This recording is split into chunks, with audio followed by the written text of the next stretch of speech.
గణేశాయ నమః. వైశాఖ శుద్ధ తదియ అక్షయ తృతీయగా ప్రసిద్ధి చెందింది.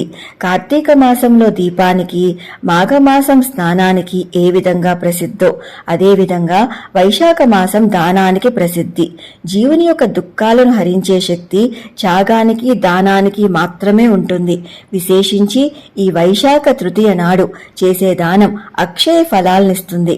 ఈ వైశాఖ తృతీయ రోజు విష్ణువుని, అందున శ్రీకృష్ణుణ్ణి, నరసింహుణ్ణి చందన లేపనంతో కనుక పూజిస్తే విష్ణు ప్రాప్తి కలుగుతుంది. అందుకే ఈ రోజు సింహాచలంలో లక్ష్మీ నరసింహుడికి చందనోత్సవం నిర్వహిస్తారు. అగ్నితత్వమైన నృసింహుడికి చందన లేపనం అలదగలిగితే ఆ చల్లదనం విశ్వరూపుడైన విష్ణువుకి చల్లదనాన్నిచ్చి తద్వారా విశ్వం చల్లగా ఉంటుంది అన్న భావమే దీనిలో వ్యక్తమవుతుంది. అంతేకాదు బృందావనంలో కూడా చందన యాత్ర అనే పేర చందనంతో శ్రీకృష్ణుణ్ణి అలంకరించి ఆరాధించటం ఎంతో విశేషం. ఈ రోజు చేసే జపం, హోమం, పితృతర్పణం, దానం, వ్రతాచరణ అక్షయ ఫలాలనిస్తాయి. ఏది చేసినా అక్షయ ఫలం లభిస్తుంది కాబట్టే దీనిని అక్షయ తృతీయ అని పిలవటం జరిగింది.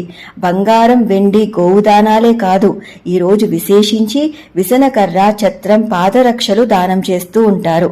ఈ అక్షయ తృతీయను కృతయుగానికి ఆదిగా కూడా వ్యవహరిస్తారు. ఈ రోజు పరశురామ జయంతి కూడా. పరశురాముడు విష్ణువు యొక్క ఆవేశావతారం. విష్ణువు తన 2 కలలను పరశురాముడిలో ఆవేశింపచేశారు. ఆ కలలను పరశురాముడు సీతారాముల కళ్యాణం తరువాత వైష్ణవ ధనస్సు మిషతో రామార్పణం చేసి మహర్షిగా మిగిలాడు.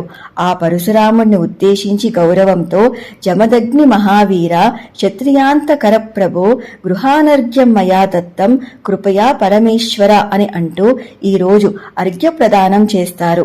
ఈ వైశాఖ శుద్ధ తృతీయను దారుణ రాత్రి అంటారు. పగలంతా నియమంగా ఉండి రాత్రి అమ్మవారిని ఉద్దేశించి జపంగాని పూజగాని చేసినట్టయితే మహాఫలం లభిస్తుంది. ఈ దారుణ రాత్రి సాధన వల్ల కర్మజనిత దారుణాలు తొలగుతాయి. ఈ రోజు పరమశివుడికి కలంతిక ఆరాధన చేస్తారు. కలంతిక అంటే ధారాపాత్ర అని.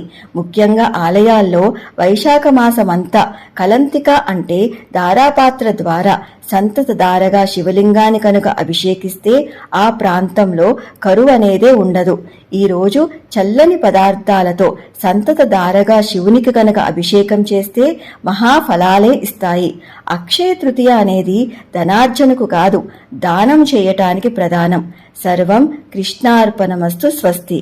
Please do like, share and subscribe. Krishna Sakhi.